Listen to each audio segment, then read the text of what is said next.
የራስን ቢዝነስ ለመጀመር የመጀመሪያው መንገድ ተቀጥሮ መስራት እንደሆነ ምን ያህሎቻችን እናውቃለን? መስራት የምትፈልጉት ቢዝነስ ላይ ከሆነ ተቀጥራችሁ የምትሰሩት ይህ ቪዲዮ ይበልጥ ለእናንተ ይጠቅማችኋል። እንዴት እንደሆነ ልንገራችሁ። ብዙ ጊዜ የራስን ቢዝነስ መጀመር ከመቀጠር በጣም የተሻለ እንደሆነ ይነገራል። እውነት ነው፣ የራስን ቢዝነስ መጀመር የገንዘብና የጊዜ ነፃነት ይሰጣል። ነገር ግን ይህ በቀላሉ የሚመጣ ነገር አይደለም።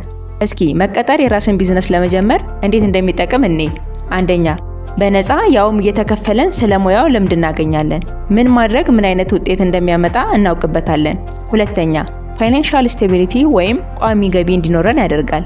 ይህም ለመኖር መሰረታዊ የሆኑ ነገሮች እንዳያሳስቡንና ስለ ቢዝነሳችን ይበልጥ እንድናስብ ይረዳናል። ሶስተኛ ኔትወርክ እንፈጥርበታለን። በዘርፉ የተሰማሩ ሰዎችን፣ ደንበኞችን እንዲሁም አቅራቢዎችን የማግኘትና የመግባባት እድል እናገኛለን። አራተኛ የምንፈልገው ሪሶርስ በቀላሉ ልናገኝ እንችላለን። ለምሳሌ ስልጠና፣ ሲስተም፣ ሶፍትዌሮችን እንዲሁም የመሳሰሉ ነገሮችን ማግኘት እንችላለን።